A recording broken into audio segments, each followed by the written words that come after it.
Kan sudah tidak ada yang kita mau turun begini, tidak ada. Tapi karena hanya waktu singkat sekali kita dikasih, tidak ada komunikasi, pendekatan, apa namanya, langsung ada sudah teguran ketiga. Padahal kita sudah berbuat. Kalau sekarang kita turun melihat kondisi lapangan Masintrang, khususnya di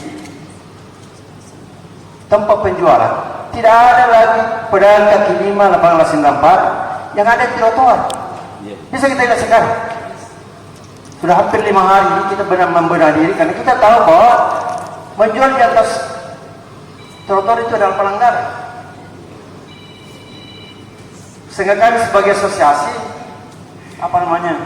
membenah diri dengan langkah mundur ke belakang, malah masuk ke dalam. Kalau ini masih tidak dipertimbangkan oleh pemerintah atau melalui DPR, ini kami sangat kecewa sekali.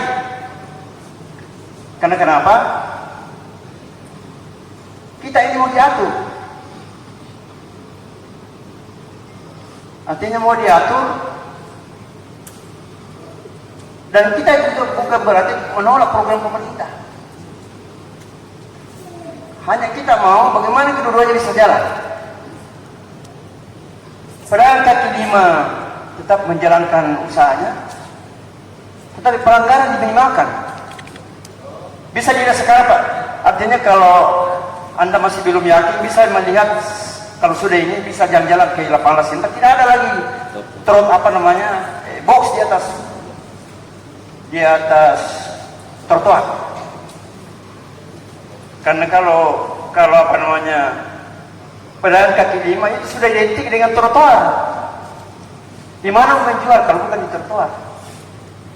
Karena tidak mungkin disebut pedagang kaki lima kalau menjual di toko. Pasti di trotoar, pasti di jember-jemberan, pasti di tempat-tempat pelanggaran. Hanya kita itu mau ditata. Kita mau ditata, Pak. Jadi kami tawarkan opsi. Kita mau, kalau bisa kita tetap bertahan, tetap kita mau diatur. Kita siap diatur. Buktinya, kalau ada acara, Pak, di lapangan Masintrang, kita langsung tutup, Pak. Malah keluarkan. Masa tidak ada aktivitas kalau ada acara, apa tuh acara resmi seperti kemarin ini beberapa negara ini bersedia diatur. Itu salah satu contoh. Kedua, kita ini selalu juga dipungut sampah kebersihan. Itu kita 20.000 per bulan. Itu tetap kita jalankan. Kita siap diatur sehingga kendaraan kita ini sangat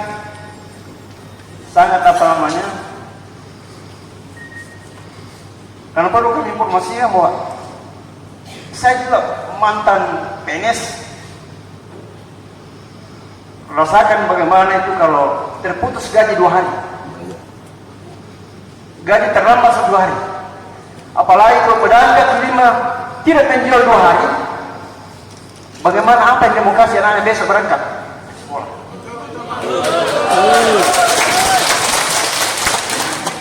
Kedua, sudah ada yang bisnis saya, Pak, ikut cerana ke busur kia, ampas kalau ke permalan kredit, permalan kur, maka mau ke jolo, nangke ke pradis koperasi matu balikin, dibahas anggota DPR. Jadi kasihan, Pak, kalau dia tampak Pak, dia mungkin matu, angkalan dia, hari kira lagi, dia awas aja, kau dia makur, kemana kredit? Tapi mereka di mata, dia permalan kur. Tapi mereka dibata perubahan kredit. Ayo dalam balik. Bayangkan itu, Pak. Kalau diputus, jangankan, Pak. Apalagi kalau dia di lokasi tempat tidak ada mana, negara tempatnya, kemana dia mau? Jadi jangan kaget nanti kalau mereka sepanah. Mereka situasikan, pasti langkahnya dalam siapa dulu. Yang mau cerita kayak dari hati yang ini, Pak. Yang sebenarnya ini. Apa ini contoh, Pak? Terlambat gaji kita di Nemaja, biasanya tanggal gaji tanggal sini, tanggal pilih kan pernah hari kasih. Apa rasa, Pak? Masih kita sama dengan ini. Saya kira itu dari saya cukup sekian, akan secara teknis nanti akan disampaikan oleh dinda saya hanya melaporkan secara, karena kalau terlalu banyak dari ceritanya nanti dikira terlalu, pasti ada bohongnya. Saya kira diri kurangnya mau dimaafkan. Wabillahi taufiq. Assalamualaikum warahmatullahi wabarakatuh. Saya pikir PKL itu bukanlah sebuah pilihan, tapi itu adalah sebuah keterpaksaan. Jadi terkait dengan surat teguran terakhir, itu kami tanggapi bahwa ini adalah peringatan yang tidak peduli dengan hajat hidup orang banyak, dan salah satunya adalah PKL yang kebetulan segelintir orang yang hadir pada kesempatan siang. Bapak Ibu, saya lihat surat edaran ini sudah yang terakhir kali ini, dan tidak pernah sekalipun kita diberikan ruang untuk berdiskusi dan dilibatkan dalam rapat-rapat. Nah, sementara ini menyangkut harkat hidup dan perut kita masing-masing yang ada di dalam. Nah, berbicara masalah regulasi, Bapak Ibu sekalian, kalau kita runut Permendagri nomor 41 tahun 2012, dalam hal ini rangkumannya ada dua kata kunci, Bapak Ibu. Yang pertama adalah penataan, yang kedua adalah di situ ada pemberdayaan. Nah, yang dilakukan pemerintah ini itu hanya mengambil satu sisi saja, yaitu penataan. Nah, sekiranya beliau juga mengambil pada sisi yang lain, di situ ada pemberdayaan. Nah, pemberdayaan dalam ini include di dalamnya ada monitoring. Yang kedua adalah ada pembinaan. Yang ketiga adalah ada akses permodalan untuk pelaku-pelaku UKM yang sedang melakukan usahanya. Nah, inilah Permendagri yang menjadi payung hukum nasional yang menjadi acuan pemerintah daerah, baik bupati maupun gubernur. Kedua, pada terus terang begini, saya langsung terima ini surat teguran ketiga yang disebar di Facebook. Kami dari DPR juga belum pernah tahu persoalan itu, jadi yang kami tahu langsung dari Facebook saja, karena yang share di Facebook. Jadi kami jalan dengan harus ada surat teguran ketiga. Pertama, saya juga persoalan bukannya bukan mendukung ya. Ya, ini cuma miskomunikasi kayaknya. Saya berharap dari pemerintah juga harus ada komunikasi lah dari BNKN. Apa solusinya? Cuma begini, setahu saya masih periode pertama Haji Irwan Hamid itu pernah dia sampaikan ke saya bahwa semua yang ada ini baru ada penyampaian saja, saya belum tahu dari pemerintah langsung. Semua UMKM itu akan diarahkan ke lembaga yang ada di depan. Ada lembaga, bekas lembaga, mau diarahkan ke tempat di situ untuk menjual kembali di situ. Nah, untuk kan kita sepakat dulu tadi persoalan pengaturan untuk diatur ya, dan penataan. Persoalan aturan yang dilakukan oleh pemerintah, nanti pemerintah yang bisa menjawab. Kami mengikuti apapun yang kesepakatan dari, kalau ada pembicaraan, saya mengusulkan dari pemerintah kalau ada perantara pembicaraan dari masyarakat dan pemerintah, supaya ada titik temunya. Masyarakat maunya tetap atau direlokasi ke tempat yang lebih bagus. Contohnya, karena sepaham saya Bupati mau pindah ke lembaga yang lama yang di depan lapangan. Nah, cuma ya tergantung pemerintah karena harus ada tahap pembicaraan dari yang punya lembaga. Nah, saya mungkin serahkan Pak Kadis dulu untuk lebih lanjut persoalan tidak lanjut persoalan biaya. Mengatakan kaki 5 di Koperasi UKM. Kami menyebutnya pelaku UKM, pelaku usaha UKM. Jadi kami tidak mengenal kaki 5. Pelaku UKM, istilah itu yang kami pakai di Dinas Koperasi dan UKM. Kemudian selanjutnya tadi sudah kami mendengar beberapa penyampaian dari teman-teman bicara dan kedua asosiasi. Kami sebenarnya juga ikut prihatin dan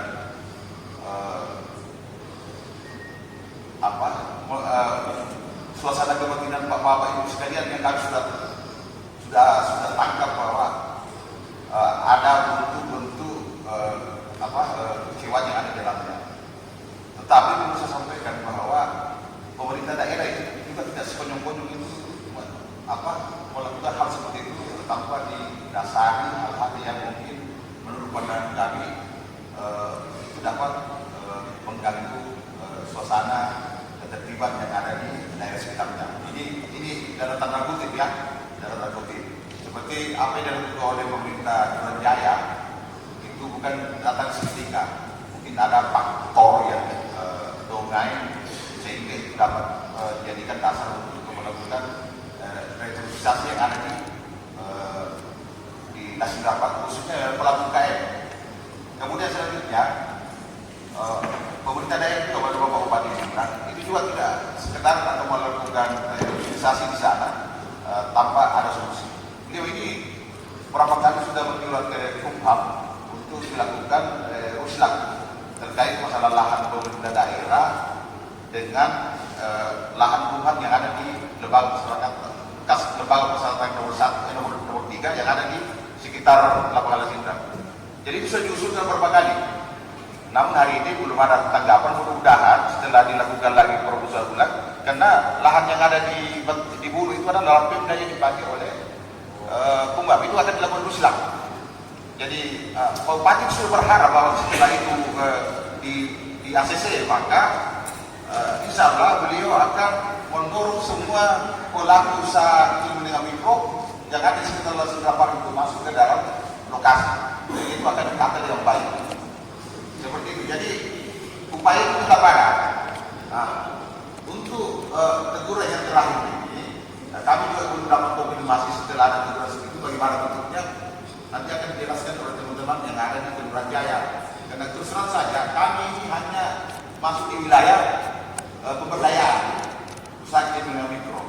Yang dibuat di juga keagamaan kita tua ini pelaku usaha itu yang penting. Apa saja seperti itu pokok desa apa ada kirim apa kopi agak kirim itu tugas persoalan penataan itu kami tidak punya wewenang di sana. Namun kita tidak bisa mungkir bahwa ini adalah satu kesatuan yang kami tidak bisa dilakukan DPR. Tapi insya Allah kalau kita diberi kekuatan, kami akan berupaya untuk bagaimana memaksimalkan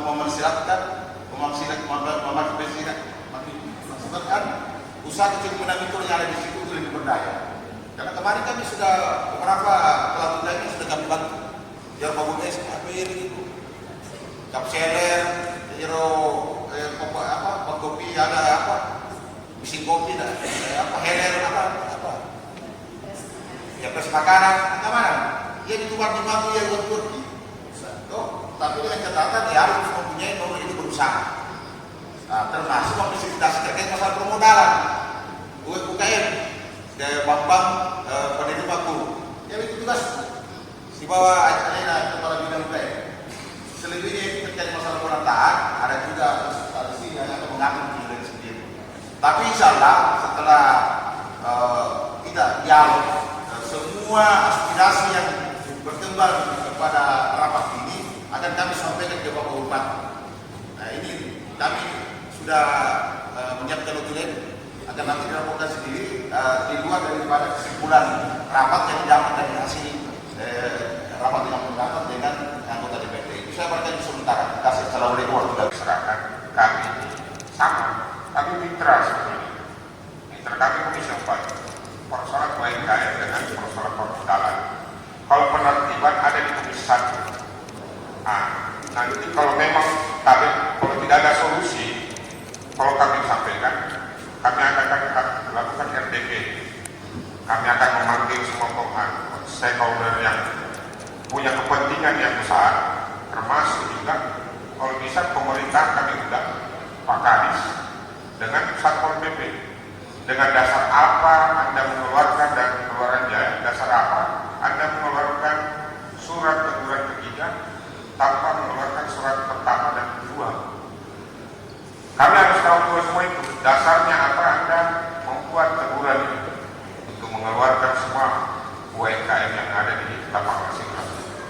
saya persilakan dulu dari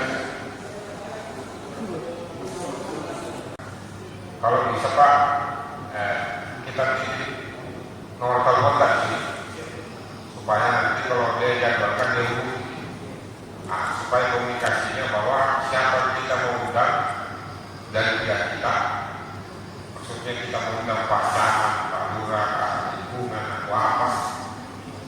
Di sisi teman-teman di DPR mengundang Pak Asisten Pemerintahan atau Satpol PP yang penegak perda atau yang penertiban persoalan dengan penyampaian Pak Haris tadi ketua penertiban, Pak Asisten satu ketua itu. Jadi kalau kita sepakat, kami serahkan ke kami, sisa kami minta nomor teleponnya nanti kami serahkan ke Komisi 1 untuk ditindaklanjuti supaya ini apa? Supaya sia-sia pengorbanan kita semua. Supaya enak juga kita dengar apa penyampaian dari pemerintah, apakah memang betul dipindahkan, sudah siap dipindahkan. Dan yang urgent sekarang itu adalah setelah terbitnya surat peringatan terakhir itu akan dilakukan bongkar paksa dalam masa 7 hari kerja. Dan ini bagi kami betul-betul adalah sebuah kegelisahan batin. Kenapa? Karena kami para pedagang kaki lima, pelaku UMKM, menggantungkan hidup dan nasib di sana, Bapak. Oleh karenanya, kami mendesak DPR dan mendesak stakeholder terkait, baik dari pemerintahan, tingkat kelurahan, kecamatan, sampai pada dinas terkait yang mungkin ada relasi dengan apa yang kami perjuangkan ini, untuk segera melakukan pembatalan, pembongkaran. Karena kapan terjadi pembongkaran? Sebelum ada RDP, rapat dengan pendapat bersama dengan semua stakeholder terkait, maka kami juga akan memilih opsi bertahan.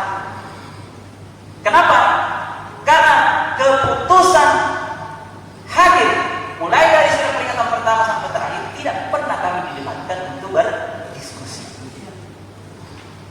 Nah, kalaupun misalnya ada relokasi, maka kami juga menuntut solusi. Nah, coba kita berkaca di tempat lain. Kalau memang ada relokasi, paling tidak pemerintah sudah menyiapkan tempat di mana kami harus berlabuh dan membawa barang dagangan kami. Itu yang pertama. Akan tetapi, bila mana belum siap pemerintah mengadakan tempat yang mungkin lebih layak untuk para pedagang kaki lima, maka mohon dengan sangat, jangan ada relokasi, jangan ada penggusuran, karena kami rakyat semua. Ya. Seperti itu, Pak. Terima kasih. Kami usulan di sini lurahnya tidak hadir. Wilayah saya selaku ketua KKTM merangkap koordinator. Sangat berterima kasih bisa hadir di sini.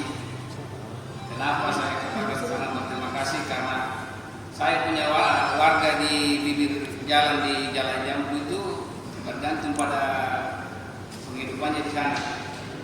Jadi saya minta pada instansi terkait supaya bisa dilibatkan semua, karena ini surat ketiga, surat terakhir. Saya merasa terbebani karena tidak ada pemberitahuan lebih dulu. Nah, itu pun kalau ada tempat yang disiapkan di situ di lembaga lama, saya rasa tidak dimuat kalau begitu saja. Ya. Mungkin ada yang terkecualikan. Jadi jangan dikasih. Saya sangat sama Pak Kadis karena ada di tempat kemarin kita resah karena tidak ada tempat yang ditentukan. Ada bahasa saya dengar bahwa akan dipindahkan ke jalur 2 Paletea. Nah, itu yang bikin resah saya punya warga. Ya, bahkan ada yang isu saya dengar bahwa dia akan dikirim ke Taman Firdaus. Itu. Tapi alhamdulillah sekarang sudah ada penyampaian bahwa ada tempat di lembaga lama. Kita sangat berterima kasih karena ada tempat yang kita disiapkan. Makanya saya sangat karena tidak ada Lurah Macoralia di sini hadir. Nah, itu kalau ada perwakilannya bisa disampaikan. Tolong kalau ada pertemuan usulan nanti, ada pertemuan nanti, tolong dilibatkan instansi terkait termasuk Satpol PP. Karena batas waktu kemarin ini kita was-was. Jangan sampai kita punya posko semua itu yang ada di bibir jalan itu dibongkar paksa. Nah, jadi intinya saja Pak, kita siapkan wadah tempat untuk penjual kaki lima yang ada di bibir jalan itu. Jangan cuma yang di lapangan saja difasilitasi, baru yang di bibir jalan jam pundak. Jadi jangan terlalu pilih. Iya. Itu saja. Terima kasih banyak. Saya minta koordinasi dengan Ketua Asosiasi, kapan ada undangan, tolong Pak Asosiasi bisa ditelepon, itu hadir juga, bukan langsung dengar, tapi saya masukkan begini Pak, ini bukan wewenang kabupaten, kalau Bapak yang punya tempat jualnya, itu wewenangnya balai, dia punya orang di pusat, provinsi, malah itu hari dia sudah pasang saya bulan itu bahwa tidak bisa menjual di pinggir saluran. Saya tidak bisa berkomentar apa karena bukan kami punya wewenang. Yang punya wewenang itu punya balai. Yang punya itu balai besar. Jadi benar provinsi punya kewenangannya punya provinsi. Jadi tapi tetaplah kalau kita mau hadir nanti bisa disampaikan nanti melalui nanti ada RDP melalui Pak Asosiasi nanti menyampaikan, karena kalau saya akan juga nonton kontak lama-lama teman-teman yang di Komisi 1 pusing yang mana yang ditelepon. Jadi insya Allah saya belum janji ya, mudah sebelum ya secepatnya inilah, karena terus terang begini, Ketua Komisi 1 ini pun ada lagi di luar ada perjalanan di luar dan tugas dari Pak Ketua, jadi mungkin ada di luar, mungkin minggu depan balik, tapi sampai bayi telepon Pak Ketua bahwa ada aspirasi mohon ditindaklanjuti secepatnya kapan, dan mudah-mudahan ada ditemu. Jadi kita menunggu Pak Lurah atau Pak Camat yang belum sampai sekarang belum datang, atau saya kasih alternatif untuk menunggu RDP. Terus terang Pak, kalau RDP kami akan undang semua Pak Lurah, Pak Camat, semua tim. Setelah nanti dia datang, silakan menyampaikan aspirasi. Oke, baik. Saya pikir dalam hal ini saya berterima kasih mewakili teman-teman pada pedagang kaki lima, dalam hal ini pelaku usaha UMKM, dan terkhusus kepada Kandaku Bapak Kepala Dinas Koperasi yang sudah memberikan ruang untuk berdiskusi, berdialog bersama dengan teman-teman, dan ada secercah harapan bagi kita para pelaku UMKM. Ternyata ada ruang yang bisa disiapkan ke kita semua, itu masih dalam rangka negosiasi.